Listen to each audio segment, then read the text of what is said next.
Assalamualaikum warahmatullahi wabarakatuh. Kami dari kelompok 8 akan memaparkan materi yang bertemakan siklus produksi. Kami yang beranggotakan saya sendiri, Salsabila Taskia Fadila dengan NIM 205221323. Yang kedua, Al-Kautsar Fatimah Az-Zahra dengan NIM 205221052. Dan yang ketiga ada Arina Nurul Hidayah dengan NIM 205221147. Yang pertama yaitu saya akan menjelaskan mengenai pengertian siklus produksi. Siklus produksi adalah serangkaian aktivitas bisnis dan operasi pemrosesan informasi terkait yang terus-menerus berhubungan dengan pembuatan produk. Siklus produksi adalah satu set perusahaan yang berurusan dengan produksi pengolahan data dan operasi yang berjalan di seluruh organisasi. Siklus produksi memiliki beberapa tujuan, termasuk menyetujui semua produksi yang sudah ada dan akuisisi fasilitas. Kemudian mengendalikan pengiriman dan kegiatan perusahaan saat ini, mencatat siklus produksi resmi, mencatat catatan produksi yang akurat, dan siklus implementasi yang efektif, serta mempertahankan akurasi. Catatan tentang efisiensi setiap produksi dan siklus pengoperasian. Dalam organisasi, siklus produksi terdiri dari fungsi-fungsi penjualan, fungsi-fungsi produksi, perencanaan, dan pemantauan produksi, fungsi houseware, dan fungsi-fungsi biaya dalam perusahaan. Kemudian, ada diagram konteks siklus produksi, di mana siklus produksi dihubungkan dengan subsistem lain dalam sistem informasi sebuah perusahaan. Sistem informasi siklus pendapatan menyediakan informasi yaitu berupa pesanan pelanggan dan perkiraan penjualan yang kemudian digunakan untuk merencanakan tingkat produksi dan persediaan. Sebagai balasannya, sistem informasi siklus produksi mengirimkan informasi ke siklus pendapatan mengenai barang jadi yang telah diproduksi dan tersedia untuk dijual. Informasi mengenai kebutuhan bahan baku dikirim ke sistem informasi siklus pengeluaran dalam bentuk permintaan pembelian. Sebagai gantinya, siklus pengeluaran menyediakan informasi mengenai perolehan bahan baku dan juga mengenai pengeluaran lain yang dimasukkan ke dalam overhead pabrik. Informasi mengenai kebutuhan tenaga kerja dikirim ke siklus sumber daya manusia yang sebagai balasannya menyediakan data mengenai biaya dan ketersediaan tenaga kerja. Kemudian yang terakhir, informasi mengenai harga pokok produksi akan dikirimkan ke sistem buku besar dan pelaporan informasi. Diagram arus data tingkat 0 dari siklus produksi. Diagram ini menggambarkan 4 aktivitas dasar dalam siklus produksi. Yang pertama yaitu desain produk, yang kedua perencanaan dan penjadwalan, yang ketiga operasi produksi, dan yang keempat yaitu akuntansi biaya. Meskipun para akuntan dilibatkan terutama dalam langkah keempat yaitu akuntansi biaya, mereka harus memahami ketiga proses lainnya untuk mampu mendesain laporan yang menyediakan manajemen dengan informasi yang diperlukan untuk mengelola aktivitas siklus produksi di perusahaan manufaktur modern. Sebagai contohnya, satu pendekatan yang populer untuk meningkatkan kinerja manufaktur yang disebut Six Sigma, bermula dengan pengukuran dan analisis secara cermat proses saat ini dalam rangka menemukan cara untuk meningkatkannya. Para akuntan harus berpartisipasi dalam upaya tersebut dengan membantu mendesain ukuran yang akurat.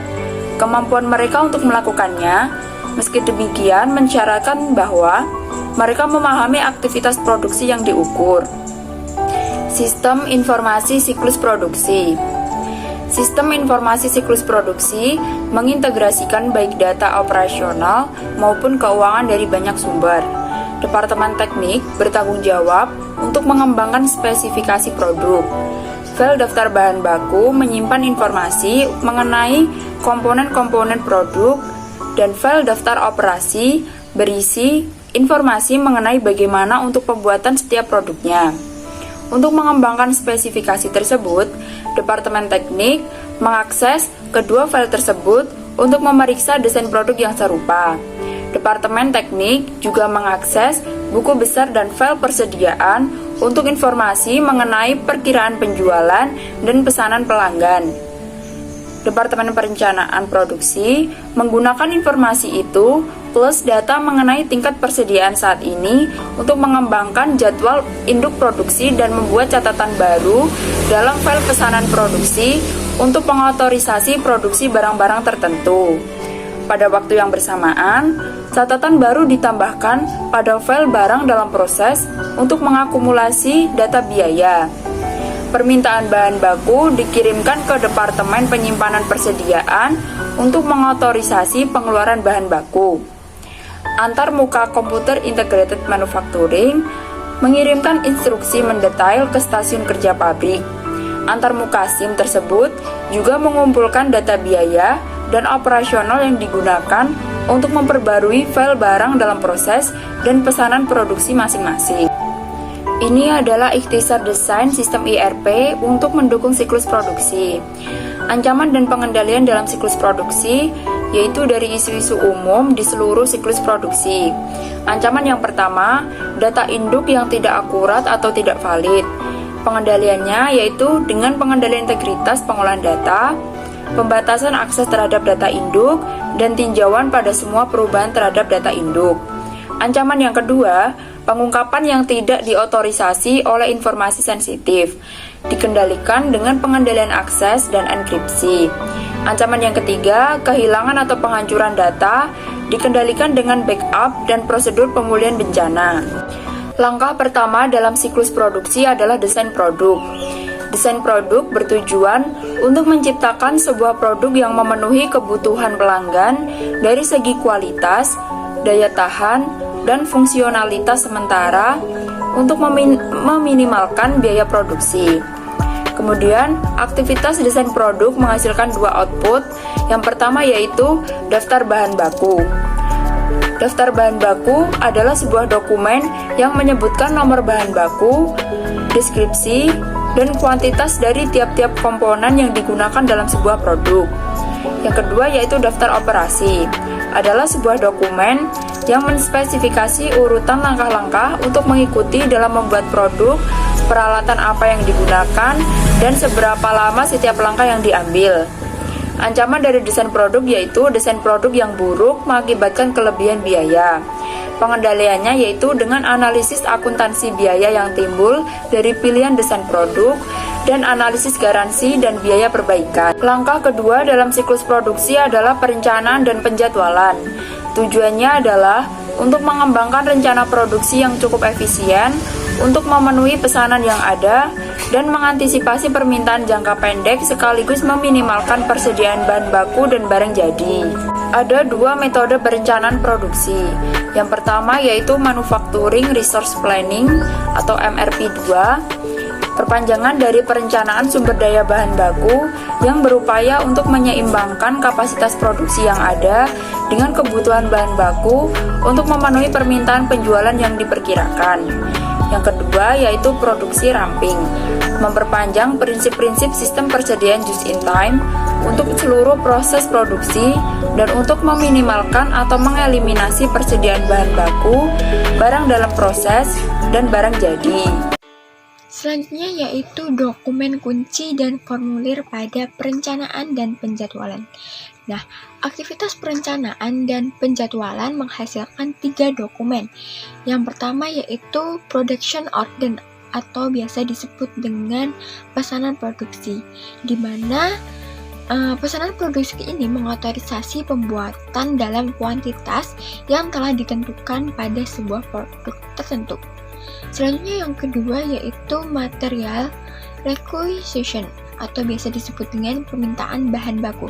Nah, permintaan bahan baku ini mengotorisasi penghapusan kuantitas yang diperlukan bahan baku dari ruang penyimpanan ke lokasi pabrik di mana bahan baku tersebut akan digunakan. Selanjutnya yang ketiga yaitu move ticket atau biasa disebut dengan kartu pemindahan. Ini adalah production order, di mana production order ini memperlihatkan sebuah otorisasi untuk memproduksi produk jadi. Ini adalah dokumen berupa permintaan bahan baku yang dikeluarkan untuk mengambil bahan baku yang diperlukan untuk memproduksi produk tertentu dari gudang bahan baku. Ancaman utama dalam aktivitas perencanaan dan penjadwalan yaitu kelebihan atau di bawah target produksi. Kelebihan produksi dapat mengakibatkan pasokan barang melebihi permintaan jangka pendek. Dengan demikian menciptakan masalah arus kas potensial, maka diperlukan pengendalian. Pengendalian yang pertama yaitu sistem perencanaan produksi. Nah, sistem perencanaan produksi dapat mengurangi resiko dari kelebihan dan di bawah target produksi. Pengendalian yang kedua yaitu persetujuan dan otorisasi yang sesuai jadwal dan pesanan. Produksi persetujuan dan otorisasi yang sesuai dengan pesanan produksi adalah pengendalian lain untuk mencegah kelebihan atau di bawah target produksi atau barang tertentu. Pengendalian yang ketiga yaitu pembatasan akses terhadap pesanan produksi dan jadwal. Selanjutnya yaitu operasi produksi. Langkah ketiga dalam siklus produksi yang sebenarnya cara ini bisa dicapai berbeda-beda di berbagai perusahaan. Nah, perbedaan berdasarkan jenis produk yang diproduksi dan tingkat otomatisasi yang digunakan dalam proses produksi ini menggunakan berbagai bentuk teknologi informasi dalam proses produksi seperti robot dan mesin yang dikendalikan oleh komputer yang disebut sebagai komputer integrated manufacturing. Selanjutnya yaitu ancaman dan pengendalian dalam operasi produksi. Ancaman yang pertama yaitu pencurian persediaan. Nah, untuk mengatasi tersebut perlunya pengendalian. Pengendalian yang pertama yaitu pengendalian akses fisik. Kehilangan akses persediaan, akses fisik terhadap persediaan harus dibatasi dan seluruh pergerakan internal dari persediaan harus didokumentasikan. Pengendalian yang kedua yaitu dokumentasi dari semua pergerakan persediaan. Jadi, permintaan bahan baku harus digunakan untuk mengotorisasi dikeluarnya bahan baku untuk produksi. Baik pegawai pengendalian persediaan maupun pegawai produksi yang menerima bahan baku harus menandatangani daftar permintaan untuk mengakui keluarnya barang ke produksi. Pengendalian yang ketiga yaitu pemisahan tugas. Pemisahan tugas yang tepat penting untuk mengamankan persediaan. Pengendalian yang keempat yaitu pada akhirnya pegawai tanpa tanggung jawab penyimpanan harus secara periodik menghitung persediaan di tangan. Dan yang kelima yaitu berbagai diskrepansi antara perhitungan fisik dan jumlah tercatat harus diselidiki. Ancaman yang kedua yaitu pencurian aktiva tetap. Pengendalian serupa diperlukan untuk mengamankan aktiva tetap. Nah, seluruh aktiva tetap harus diidentifikasi dan dicatat, sehingga manajer dapat ditugasi tanggung jawab dan akuntabilitas untuk aktiva tetap di bawah pengendaliannya. Nah, label RFID menyediakan sebuah cara untuk mengawasi lokasi aktiva tetap. Sebagaimana dengan persediaan, langkah-langkah keamanan harus digunakan untuk mengendalikan akses fisik terhadap aktiva. Hal ini sesuai dengan pengendalian yang kedua. Ancaman yang ketiga adalah kinerja yang buruk. Nah, pengendalian yaitu yang pertama pelatihan. Nah, pelatihan merupakan suatu cara untuk menanggulangi ancaman ini. Memang, survei perusahaan manufaktur melaporkan hubungan langsung antara waktu yang dihabiskan dalam pelatihan dan produktivitas secara keseluruhan. Penting juga untuk secara teratur menyiapkan dan meninjau laporan terhadap kinerja. Laporan ini menjadi pengendalian yang kedua, di mana laporan ini berguna untuk mengidentifikasi kapan pelatihan tambahan diperlukan. Ancaman selanjutnya yaitu investasi suboptimal dalam aktivitas tetap. Nah, investasi yang berlebihan pada aktivitas tetap dapat menciptakan kelebihan biaya, tingkat investasi yang rendah, dan dapat mengurangi produktivitas. Maka dari itu, diperlukan pengendalian yaitu persetujuan yang tepat dari perolehan aktiva tetap. Ancaman selanjutnya yaitu kehilangan persediaan atau aktiva tetap yang disebabkan karena kebakaran dan bencana lainnya.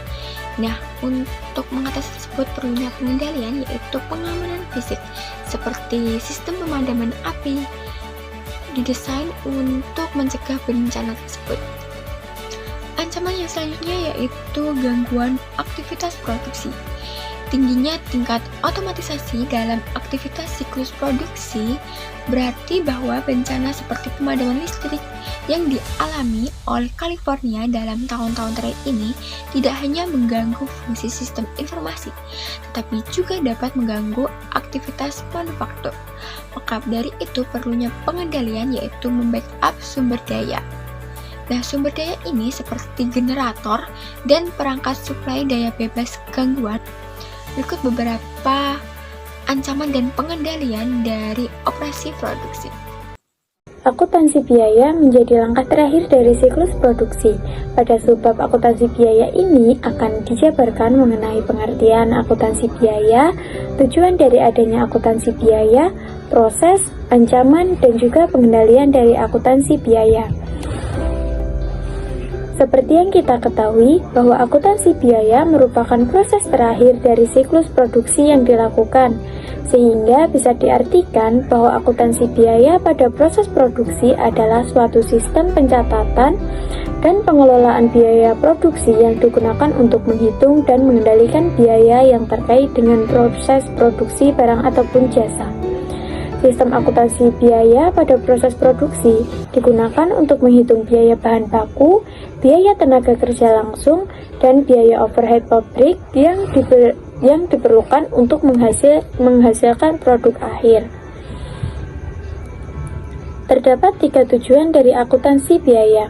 Yang pertama adalah untuk menyediakan informasi untuk perencanaan, pengendalian, dan pengevaluasian kinerja operasi produksi. Misalnya dalam pembuatan standar cost untuk pemakaian bahan baku, tenaga kerja langsung, dan biaya overhead. Setelah dilakukan monitoring, maka akan dilakukan proses evaluasi kinerja operasi dari monitoring yang sudah dilakukan sebelumnya.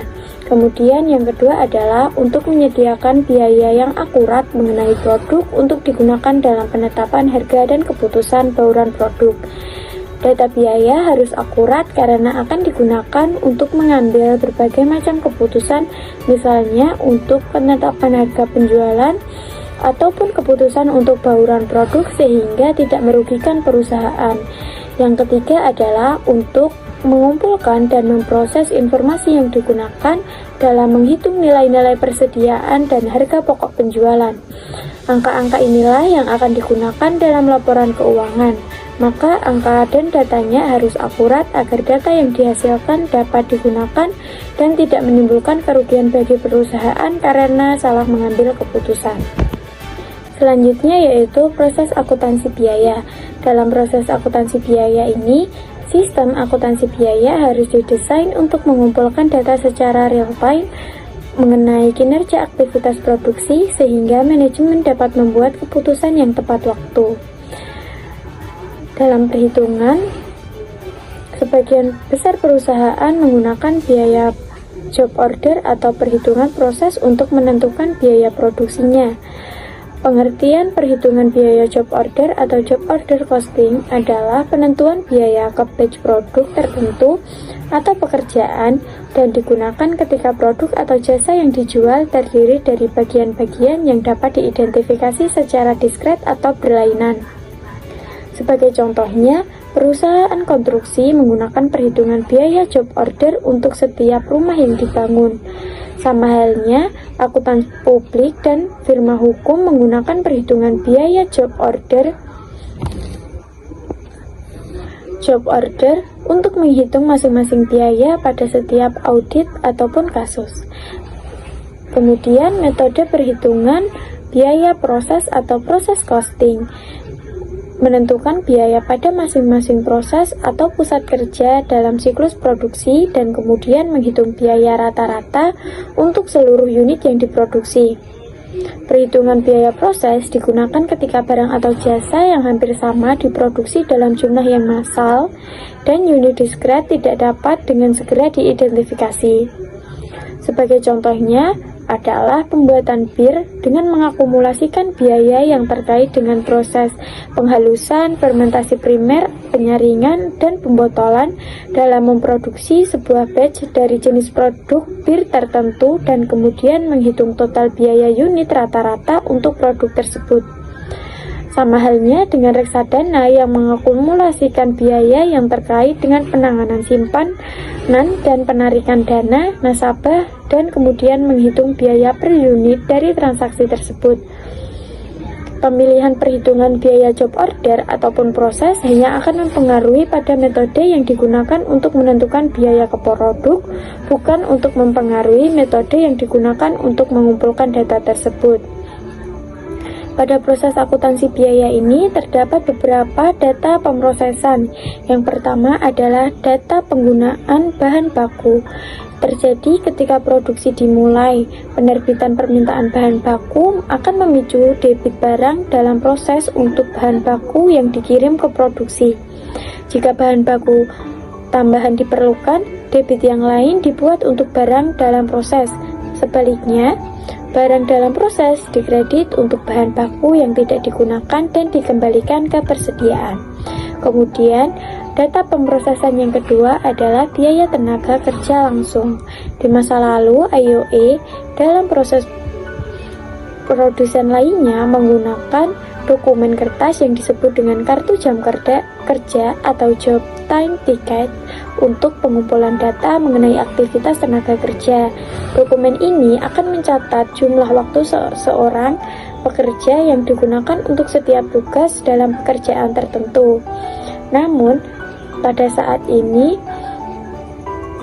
para pekerja memasukkan data ini menggunakan terminal online di setiap stasiun kerja pabrik.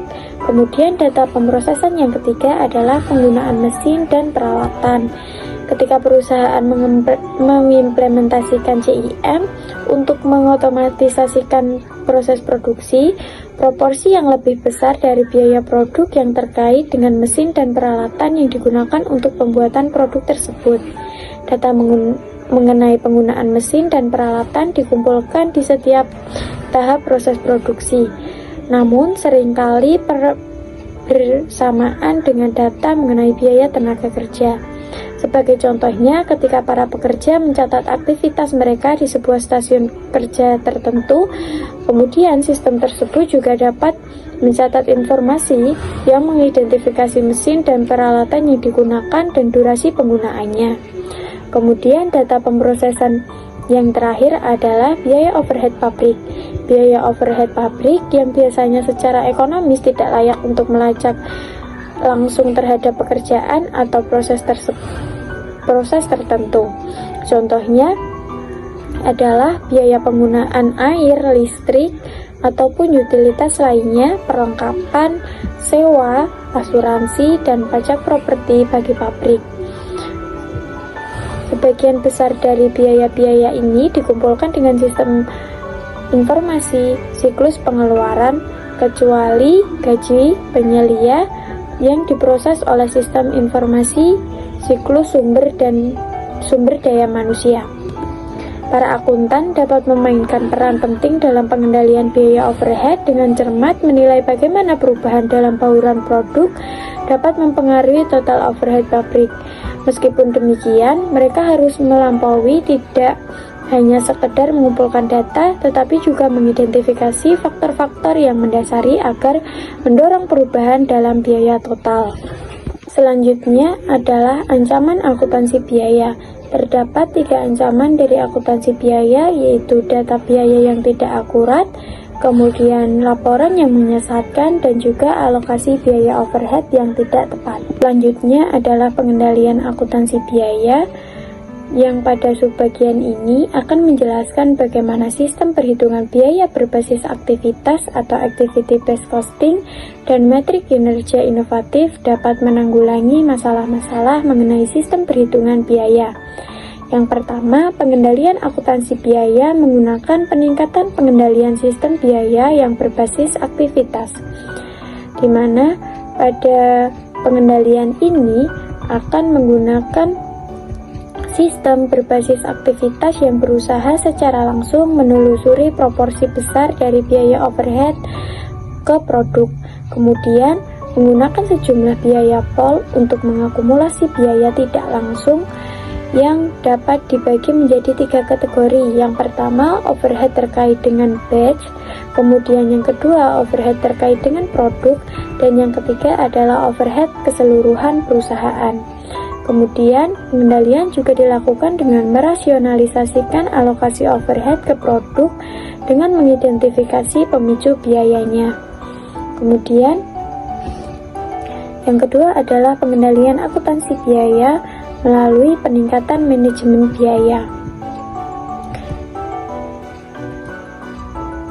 di mana para pendukung berargumen bahwa keuntungan lain dari perhitungan biaya berbasis aktivitas adalah bahwa perhitungan tersebut dengan jelas mengukur hasil dari tindakan-tindakan manajemen atas probabilitas secara keseluruhan, sehingga perbedaannya dapat ditunjukkan dengan formula sebagai berikut, yaitu biaya kemampuan aktivitas sama dengan biaya aktivitas yang digunakan dikurangi dengan biaya kapasitas yang tidak digunakan.